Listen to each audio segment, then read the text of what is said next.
Nightmare Institution by Ray Bush. Hunter floated up from the darkness of his mind like a balloon drifting slowly on a windless day. The inside of his head felt like a slow-moving wave pool sloshing back and forth. This was not a normal sleep. That realization came to him moment by moment.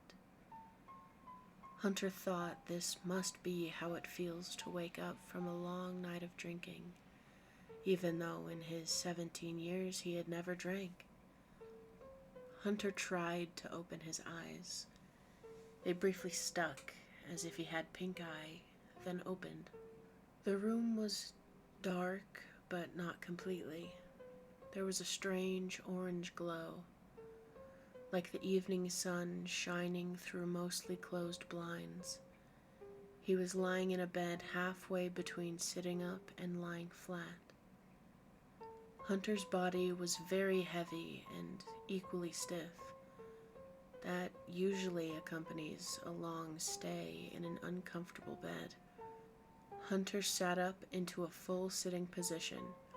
His spine cracked with the sound of someone squeezing and twisting bubble wrap. He blinked quickly until his vision began to clear.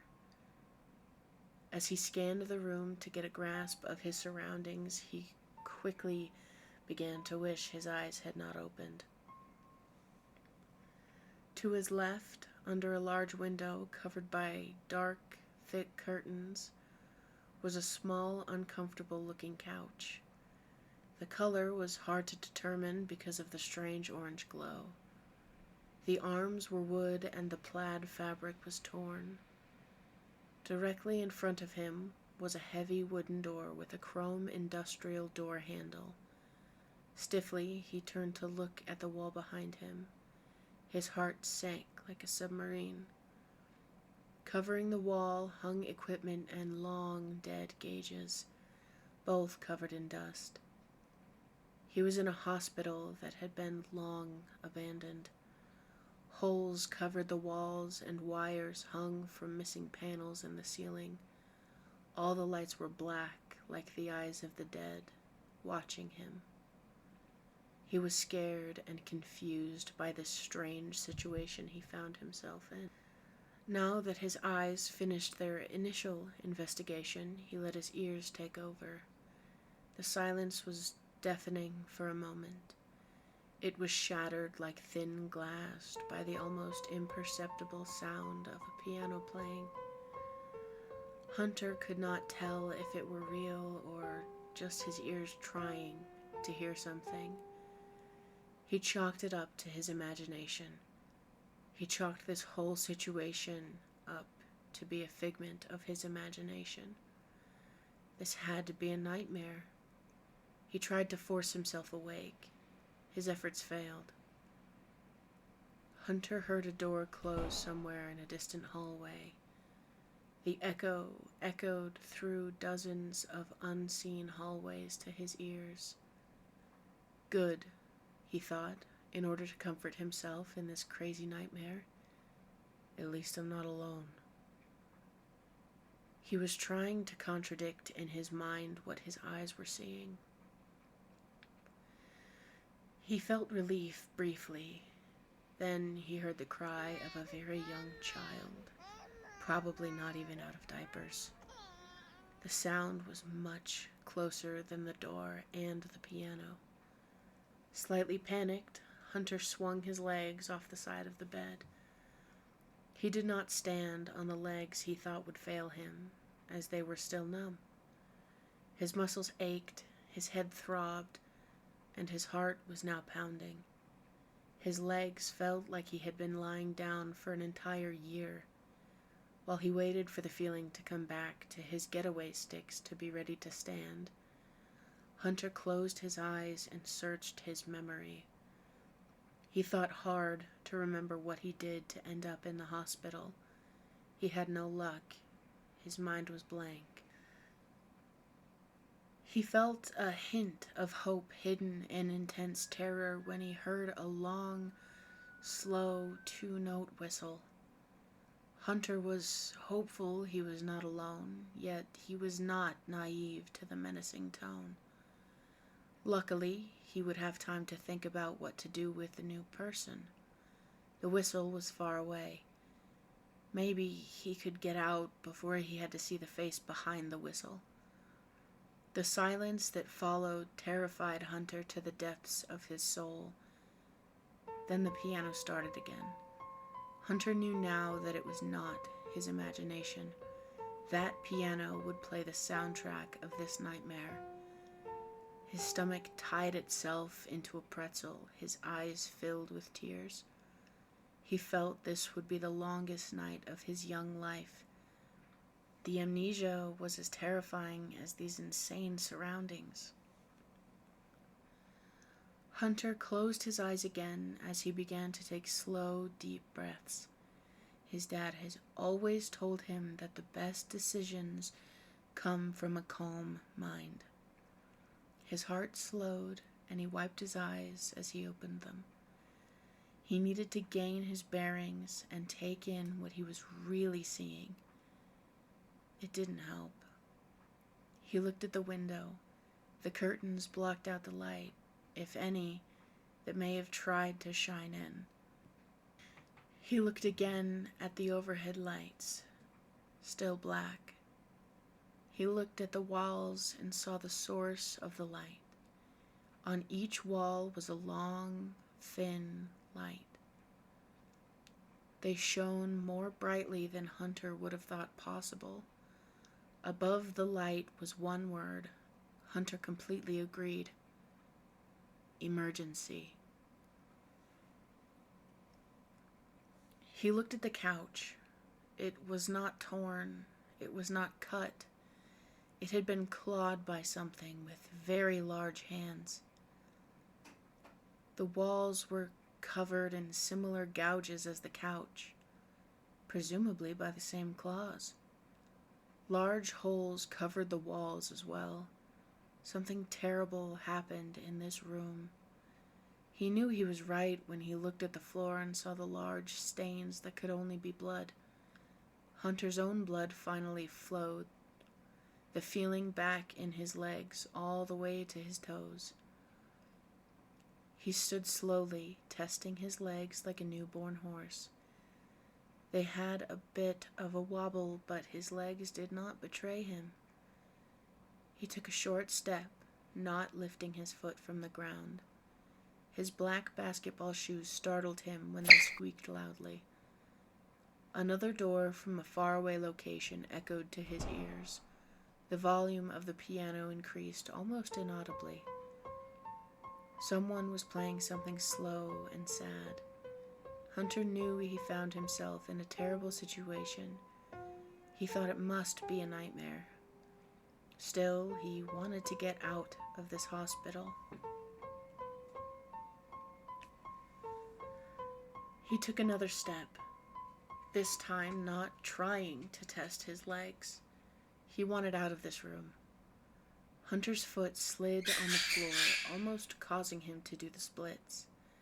He looked down at the ceiling tile that almost took him down. Instinctively, he looked to the ceiling where it had come from. He almost fell again when he saw the glowing red eyes looking back at him from the darkness.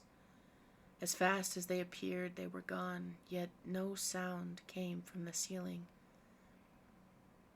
Hunter blinked rapidly, hoping his eyes could convince his mind he did not just see what he saw. His head snapped to the open door when he heard the same two-note whistle. This time it was closer and even more menacing. Hunter knew he must get moving. He walked out of the room and into the hall. He could not be less surprised that it looked like a tornado had passed through. This scene under the eerie orange glow haunted Hunter deep to the bottom of his soul. Chairs were turned and tossed every which way. Hospital beds, tipped over and covered in stained sheets, Wires hung from holes left by missing ceiling tiles. An assortment of scrubs, all colors and sizes, mixed with hospital gowns, littered the hallway. Everything was everything he expected, judging by the room he awoke in. His room was at the end of a long hallway. The orange glow enhanced the nightmare scene. To his left was a window, and below it a shredded, balled-up shower curtain. Hunter looked out the window, hoping but not expecting to see something. What he hoped to see, he didn't know, but he needed to see something. He did not see anything. Literally nothing. No streetlights, no headlights, no moon or stars. It was a blackness, like deep inside a cave. Hunter found this strange. How would he get to a hospital outside the large city that he lived in? With this kind of darkness, he must have been in the middle of nowhere. Then it appeared out of nowhere. A speck of yellow light like a cave opening, well deep underground. He thought it was a figment of his imagination until it started to grow. First a speck, then a pea, finally the size of a flashlight. Hunter felt a tinge of hope. This may turn out to be nothing, but at least it was something. That was what he wished for as he looked out the window. It continued to grow, or get closer. Hunter did not know which. It froze when it reached the size of a bowling ball. He could see it was not a light at all. It was something solid. It was like a glowing ball of gas, almost like a large crystal ball. That is when the perfect circle began to morph. The top rose and thickened as the bottom dropped and thinned. The slow-moving smoke began to darken and solidify. Hunter watched in horror, knowing he was powerless to look away. His heart sank to his stomach as the shape took the slightest resemblance of a skull. 2 circles Hunter knew would be the eyes. Hunter was hypnotized. Teeth formed as the cheekbones sunk in. Time slowed to a crawl. Hunter could tell by the way the piano slowed like a record set on the lowest spin setting. For a very long moment, nothing happened. Hunter locked eyes with the skull. Time shifted back as the skull seemed to smile at the young man. The skull charged the glass. Hunter stumbled back. He landed in a chair that absolutely had not been there before. The boy watched in terror as the glass formed to the shape of the skull. It stretched closer and closer. The glass glowed red around the illuminated skull. Hunter pushed himself back. The chair rolled. He found himself face to face with this demon once again. The glass wrapped around the skull like plastic wrap covering a Halloween pumpkin. Hunter could not tell if the soft voice was a whisper or a voice in his head. "We have you." He blinked. When his eyes opened, the skull was gone and the window was flat. His heart was pounding as he tried to calm his breathing. What just happened? An icy breeze circled him like a small Arctic dust devil. Hunter quickly jumped to his feet when he realized he was sitting in an empty wheelchair. By the time Hunter spun on his heels, the chair was gone. "What the fuck?" he whispered to no one in particular. He repeated the whisper when he realized it was not only the chair that was gone. The hall was completely empty. No office chairs, no beds, and no scrubs. How the hell did that happen? Hunter blinked, hoping the chaos would return, but somehow still happy the hall was empty. Am I losing my mind? He thought. Was all this a terrible nightmare? He felt a small feeling of hope. Then, there it was again. Hunter did not remember it stopping, so he guessed it had never stopped. The volume was clearly increasing now. Somehow that helped to convince him that it was indeed a nightmare. It is a nightmare. Hunter mentally tried to convince himself. Watch, he told himself. Next the door, then the whistle. Right on cue, the door shut, then the two-note whistle. Like the piano, it was getting slightly louder. Now, it did not worry him that the sounds were getting louder. Hunter was very confident that he was stuck in a terrible dream. It would be like walking through a haunted house. It would be scary, but nothing would really happen. A smile touched his lips. The ball of stress in his stomach loosened. Unfortunately, the feeling was short-lived. As if in response to his ease, a hooting, jovial laugh echoed loudly through the halls. It was the laugh of a demented clown. He should have known that it was a false sense of hope. This was far too real. Instinctively, Hunter covered his ears to block out this insane laugh. All the doors in this long hallway slammed in unison. The orange lights turned off, leaving Hunter in utter darkness. His eyes filled with tears as terror flowed through his entire body. Then, silence. The laugh disappeared as quickly as it had begun. He stood in silence, his heart pounding in his ears like the drum of a lunatic. Darkness and silence.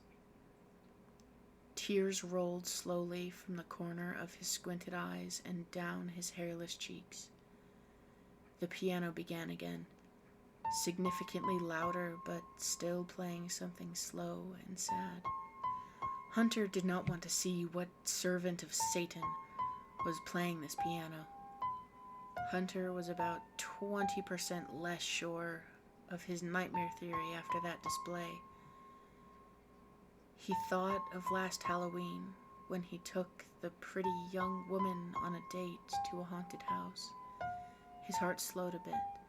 Nightmare or not, he did not want to meet the man behind the whistle. He thought that he had to get moving, so he began to jog down the hall.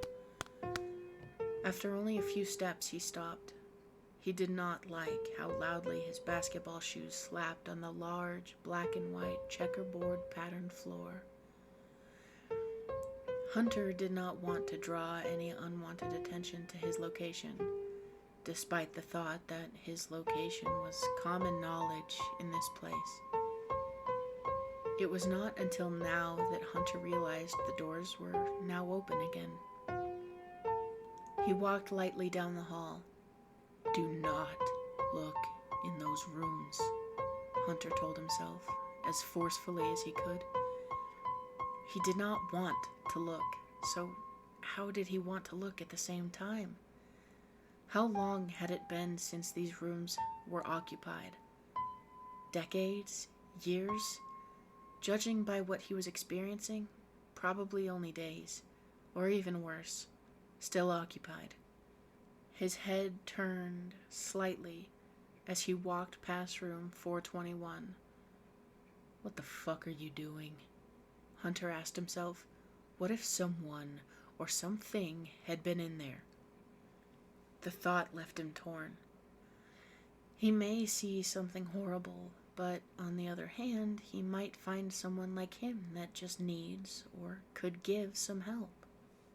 Hunter walked slowly, passing each room and looking in carefully, hoping not to see a monster, but kind of wanting to find someone in his situation.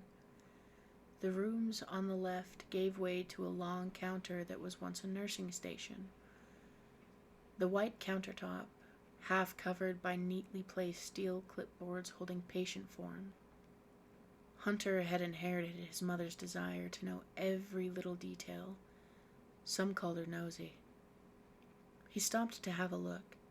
The piano played something soft, slow, and beautiful, taking Hunter back to a childhood memory. Hunter was 7 years old, sitting on the green grass after a bright blue spring day.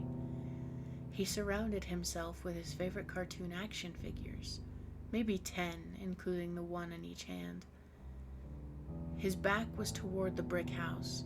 The bricks were different tones of tan. On the south side of the door, that was not a door, it was ajar, was a large living room window. To the north of the door were 2 smaller bedroom windows, his on the far north.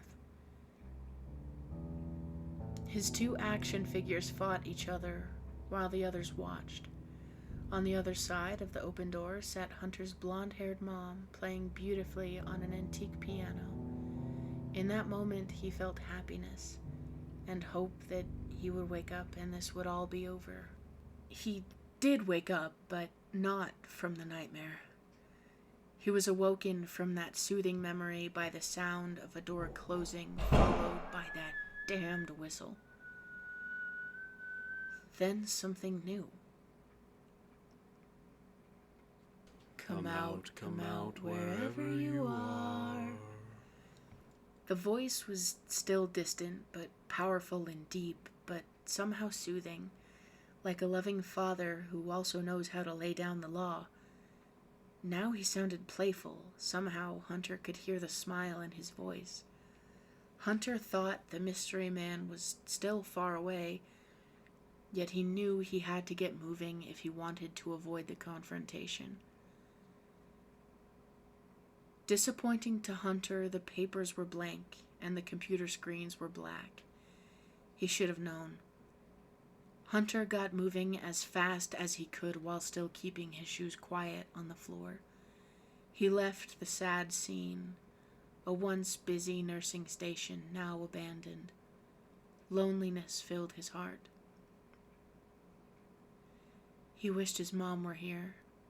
He had never known a woman that could match her inner strength. Then he thought of his dad, the tall man with the dark hair and the broad shoulders. If he were with Hunter, the whistling man would be running scared. His dad had always protected him. He prayed, not to God, to his deceased parents, for the strength he had always seen in them. I hope you've enjoyed this preview. Like and subscribe to hear more short stories. And as always, all lost souls are welcome here.